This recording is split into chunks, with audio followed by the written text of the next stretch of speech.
Hello guys, j'espère que vous allez bien. Bienvenue sur La Doua. It's about everything. As you know, actuellement, officiellement aux États-Unis, le président, M. Donald Trump, est le président. Donc, on sait déjà qu'il a déjà un plan d'attaque qu'il a fait. Il a un petit plan d'attaque qu'il a fait, oui. Et dans son plan il prévoit une massive déportation. Et puis, à ce qui paraît, ça va commencer à Chicago pour les personnes illégaux, les migrants illégaux dans son plan. Et il a d'autres petits plans qui arrivent. Et par contre, on va parler d'une autre personne. On va parler d'une certaine Megyn Kelly. Megyn Kelly.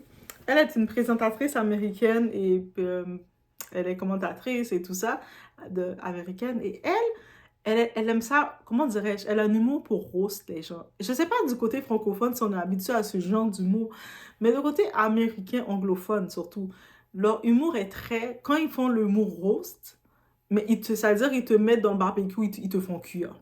Littéralement, ils te font cuire, mais Jennifer Lopez a été la cible et toutes les autres célébrités aussi qui encourageaient, qui faisaient des campagnes pour dire aux gens d'aller voter. Et elle fait du sens, c'est ce qu'elle dit. Donc, on y va. It's about everything. On regarde le temps.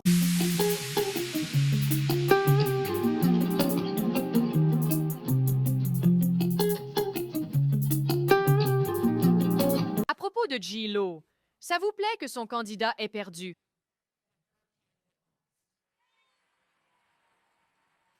C'est délicieux.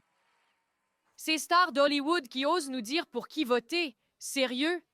Ces célébrités qui ne connaissent rien à rien? J-Lo ne sait que ruiner des mariages. C'est sa spécialité. Pourquoi veut-elle aussi ruiner le pays? Adieu, J-Lo. Ton plan a échoué. Donc, comme vous avez pu le voir, c'était une pique directe en fait, Jennifer Lopez. Et j'ai regardé, c'est pas la seule pique qu'elle a faite, mais elle aussi, Megyn, elle avait déjà fait un petit rose concernant Harry, le prince Harry, en disant yo, calme-toi, t'es même plus un prince, t'es rien du tout, comme tu nous as fait honte. Bref, elle a été dure aussi envers Harry dans le passé. Je me disais, les roses là aux anglophones sont directs. Et quand vous dites doigt est direct, et moi je suis pas direct et moi je suis douce. Parce et là maintenant, concernant Jennifer Lopez, elle a dit comment vous pouvez prendre des conseils des célébrités d'une Jennifer Lopez qui, même ses mariages, elle peut même pas réussir. Tout ce qu'elle fait, c'est sauter de mariage en mariage, même ses relations, ça dure même pas. Elle a clashé. Ça, c'était un rose. Elle a mis Jennifer Lopez comme rôtisserie et Jennifer Lopez était en train de tourner.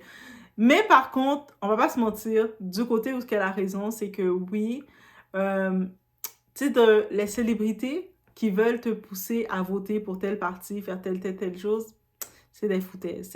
Les célébrités, ils sont pas dans la même réalité que nous, ils doivent se mettre en compte. Quand on voit les célébrités qui se défilaient, allez voter tel parti, c'est pour le changement. Ils sont dans quel changement?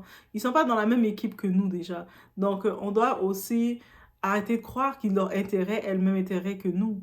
Eux autres, ils sont sponsorisés, ils ont leurs propres intérêts, ils ont des commerciales, ils ont peu importe leur argent, leur chèque qui retourne. On sait que la plupart avaient même été payés 10 millions. Ils ont tout leur argent qui roule et puis ils sont en train de nous dire allez faire ça, allez faire ça. Donc, de ce sens-ci, c'est un rose, mais elle a complètement raison. Je ne sais pas si vous allez me dire non, ouais, elle n'a pas raison.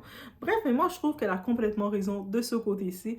Mais en vrai, c'est vraiment le rose qu'elle a donné à Jennifer Lopez qui m'a fait faire c'est dur ça! Et puis, elle a donné le rose à Jennifer Lopez. Après, elle a quand même aussi envoyé la petite balle du côté de toutes les autres célébrités comme elle est pro Trump, on peut savoir, elle est pour Trump. Donc, elle a envoyé toutes les célébrités qui venaient faire leur paparazzi de dire allez voter tel parti, allez faire ci, et c'est vrai. Mais en tant que tel, c'est sûr, dans le parti de Kamala, elle avait fait une partie où c'était que des célébrités qui défilaient pour elle. Et c'est délicat. Bref, dans tous les cas, c'est délicat. Sinon, au-delà de ça, on est quand même, une petite vidéo, on est quand même dans l'inauguration de Trump. On est le très cher Donald Trump Jr., le fils de Trump Jr., qui, qui était dans une soirée de la pré-inauguration. Ah, ça, c'est les élites qui étaient là. Et puis, on voyait, là, si vous allez suivre la page de Donald Trump Jr., parce que vous voulez suivre sa page, il montre du beau contenu intéressant à voir, oui. Et puis, il montrait justement, on avait l'ami Snoop Dogg qui était comme artiste dans la pré-inauguration. Et donc, ça laisse entendre que Snoop Dogg est du côté de Trump et on en profite de dire, on sait qu'il y avait beaucoup de choses qui laissaient entendre que Snoop Dogg, dans le passé, était quand même, il avait une amitié avec Diddy, mais en s'affichant maintenant du côté de Trump, on laisse entendre quoi? On laisse entendre quoi, guys? On laisse entendre que il a, il est du côté, de l'autre côté. Il est plus du côté de son ancien ami. Donc, en tant que tel, c'est une façon de laisser savoir que peut-être c'est un ancien ami ou collègue de Didi qui vient lui tourner le dos. On peut le regarder comme ça. Pourquoi il faut penser aussi à ça? On sait qu'au-delà de les projets de Trump de faire les déportations pour les immigrants illégaux, donc c'est-à-dire si vous connaissez des gens qui sont aux États-Unis et même au Canada, parce que le Canada suit ça très fort dans leur déportation, mais Trump, il a déjà parti que son plan, c'est de retirer, je pense que c'est près de... Combien? Ben, pas de millions de personnes. Mais il va déjà commencer vraiment en grande masse pour retirer les personnes illégaux et puis il va commencer illégaux et puis les migrants illégaux. Donc, et puis il va commencer dans certains États, ils vont venir et puis, faites attention, hein. Si vous avez des gens qui sont dans cette situation, qui sont pas en situation régulière, assurez-vous de les dire de ne pas aller traîner, de moment d'aller traîner dans les rues ou peut-être de rester très tranquille parce que c'est très chaud. Ça va être la chasse. Et aussi, une autre promesse que Trump avait dit que dès qu'il est nommé, ça veut dire c'est une question de temps que ça va venir, guys, préparez-vous. Mais il a dit qu'il va sortir la liste des clients ou des personnes, des participants de Jeffrey Epstein et de Diddy. Et c'est ça qu'il nous a dit. Et puis on sait qu'il y a beaucoup d'artistes, de personnalités qui, au moment de sa campagne, ne voulaient pas qu'il soit nommé parce qu'il ne se gênait pas de le dire. Et puis on sait que Trump, il aime provoquer les gens. Donc là, maintenant, on attend le tout, mais il risque d'avoir des vidéos qui sortent et des noms vont sortir parce qu'il nous a promis. Hey, Trump, tu nous as promis. Même si, en vrai, j'attends encore le documentaire de 50 Cent sur Netflix. Guys, je sais pas quoi vous dire. Je suis à veille de prendre un avion. Gars, sponsorisez-moi. Je vais prendre un avion, je m'en vais direction New York. Je vais aller voir 50 Cent en personne. Je vais dire, il est où ton documentaire? Parce que là, il nous fait attendre, ça fait longtemps. Moi, j'attendais de faire le documentaire avec vous. Donc, j'ai le sentiment que 50 Cent nous joue un tour où ça prend du temps. Est-ce que c'est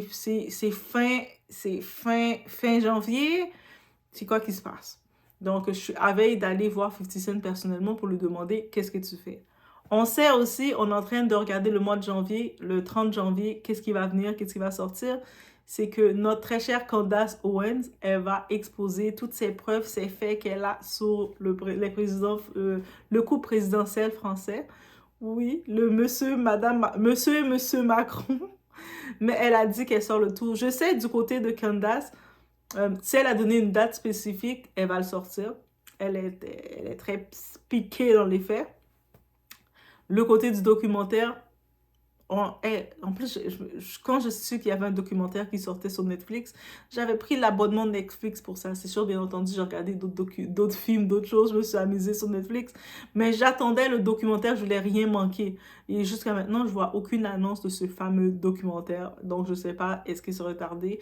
Et je regarde sur les pages de 50 Cent, je vois rien de ça. J'ai entendu juste que son émission Power, vous savez, l'émission qui était là depuis 2014, qu'on a vue, elle va être, ils vont pouvoir la distribuer sur Netflix.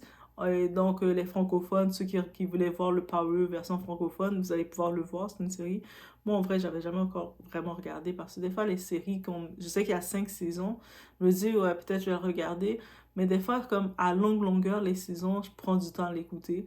Comme Gossip Girl, les 6 saisons, j'ai pris des années pour pouvoir toutes l'écouter au complet. Oui, des fois, d'écouter des longues séries, c'est... La seule série longue, le seul film long que j'ai écouté à grande longueur, c'est Harry Potter. Oui, je suis fan d'Harry Potter, guys. C'est juste la seule série que j'ai écoutée à longue longueur. Peut-être j'irai en Angleterre pour aller dans le village de Poudlard pour visiter avec le mur, tout ça. Je sais qu'en Angleterre, ils ont ça. Bref, je sais pas pourquoi je vous ai parlé de ça parce que ça me tentait. Oui, mais sinon, c'était ce petit truc que je voulais vous dire. J'ai vu le clip avec Megyn Kelly. J'étais comme, oh! Je sais que l'humour américain, rose, anglophone est très, on appelle savage, sauvage. Mais, juste pour vous dire, quand vous voyez doigt, des fois, j'ai l'air de piquer. Dites-vous, moi, je pique pas. Moi, je flatte. Parce que le côté anglophone, là, il pique. Et eux autres, Donc maintenant, vous allez dire, ah, Doa, en vrai, toi, tu flattes, ton humour est flatteur, toi, tu flattes, toi, c'est de la flatterie parce que, du côté anglophone, là, ça pique. Je ne m'étais même pas rendu compte comment ils piquaient, mais comment ils ont piqué Jennifer Lopez. Et Jennifer Lopez, on sait que c'est chaud, chaud, chaud pour elle dans la vie, en vrai.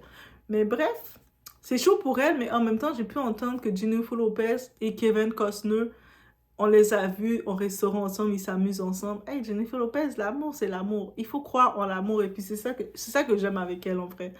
Peu importe les dramas qu'il y a ou quoi qu'il y a, elle ne va pas hésiter à l'amour. Et de réchauffer son cœur. Donc, on y va sur ce. On se retrouve pour la prochaine vidéo.